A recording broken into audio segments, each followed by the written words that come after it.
Hello everybody. I made this video due to several comments that were made in regards to the statement I posted. Well, this was on Facebook. I made some points about customer service, and this is, please, let me fix this. This is not directed towards anyone in particular. No one in particular that is watching this I'm referring to. I have to put that disclaimer because I have sensitive people that I'm friends with on Facebook. All right, and the only reason I keep taking my glasses off is because I can't stand this light in the middle. But anyway, so first of all, I was like, why am I even putting effort into making this video? I feel like, some people have to still be taking school, plain and simple. And people will like, okay, oh, this a read and all that. No, it's not. It's just reality. We all learn. I wasn't born knowing everything, the things that I know. People is hard-headed, and they don't want to really listen to advice, whatever. But I'm big on where I spend my money, and I know a lot of my friends are.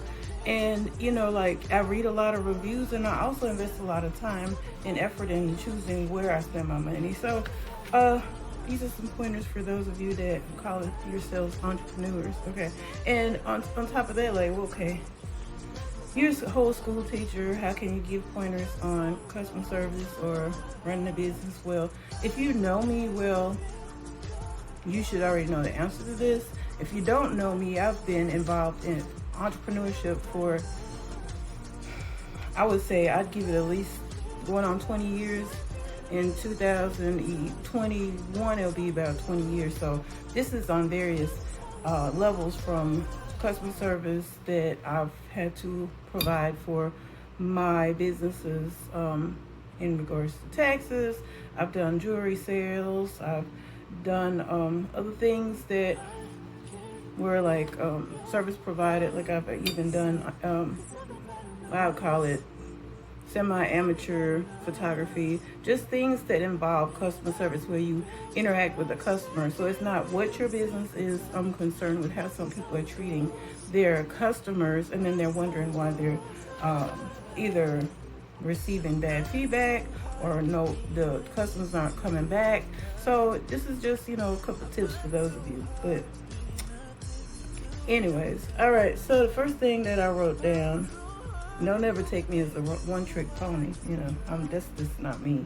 The first thing I wrote down is, okay, and for those of you that are watching this and the person that said something to me about it, the only reason I'm using this as an example is because I feel like it was a great question. It was a great question, and I want to go ahead and, I'm not giving any names, so. The question was, what if somebody steals your idea, or if they're like doing a lot of copycatting when it comes to may it be the actual business or how you run your business? Well, at the end of the day, you got to remember, sometimes, they say, I used a quote from Coco Chanel, and she was just basically saying, if you were trying to be original, be prepared to be copied. That's just, they say copying someone is the best form of flattery, the highest form of flattery. So, just keep in mind, chances are the businesses and the things that we're doing, we are not the inventor of it, the originator. I mean, if you were, then please get copywritten, or get a patent on it. Get a patent on it, or get copywritten or whatever. So that way you can avoid that.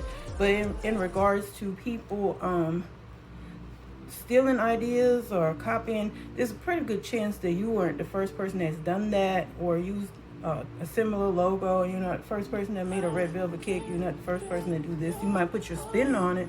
So it's, you have to protect your business in that sense. But I would never say, confront someone that you catch do that, unless it's like literally word for word and they're taking like, there's such a thing as overdoing it, but you have to be the judge of that. And sometimes you just can't, just consider that person thinking that you're doing an excellent job, and they think they can do your job, but good and well they can't do what you do. Think about that. All right, so I would just do it better. I always have. Just do it better. And sometimes customer service is way more important than some of the other things. Like, because I can buy, say, I want to buy a certain kind of shoe from someone, which I don't buy shoes from people, but you may have the identical shoe, but I'm going to buy the shoe from the person that's going to give me my customer service experience. Okay. All right, I answered all that. All right, in regards to customer service just in general, please maintain communication if you're providing a service, if you're selling a product. Since especially now with COVID going on and all that stuff, you can't guarantee delivery times, you can't guarantee services sometimes. Like if you have a service, you do nails and you go mobile or whatever, or if somebody comes to you, please communicate with them, because I promise you, we've been looking for a good nail tech, and this is more so for feet. I'm worried about my feet more than in my fingers, because fingers, I don't really, it's just, anyway. So, you know, to make an appointment, then you get there and you're told that you still have to wait at least an hour. That's not an appointment. That's, it's not an appointment. So communicate what your, you know, what things are looking like. That they should never have to call you. Why should they have to call you? It's you providing the service. I mean, if it's to the point where you are the provider of a service that's that, you know, rare and it's hard to find, you better get you a partner, a business partner, so y'all both can tackle it, or hire somebody, pay somebody to help you. Or, you know, I've had my hair done in places before where somebody hired someone just to do the washing part, or they might, you know, have a certain task or whatever. Yeah, and that was the communication was the problem when first the whole mask thing first started off, and everybody was just scrambling for masks and getting the whatever you call the straps you put around the ear. Well, at the end of the day, I ordered from someone, I thought they said from the United States, but it wasn't. In their communication, I reached out to them and reached out to them and reached out to them. And luckily, I went through eBay, so eBay gave me my money back. eBay gave me my money back, so now that provider and that sales company is trying to reach out to me, but, you know, like, masks are everywhere. And then I ended up working with a young lady, and she was excellent. She was excellent. Yeah. Anyway, then check your reviews. If you have a Google listed business, check your reviews. I'm an avid reviewer.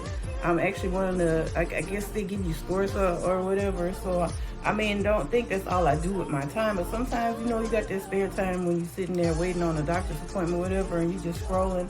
That's when I go back up on my reviews. And trust me, believe me, if I have a good experience, I will remember that. If I have a bad one, I sure will remember that. So check your Google reviews, or just put a poll out there. Ask your client, you know, how did I do? How were my services? And I don't care if you're selling something for $5.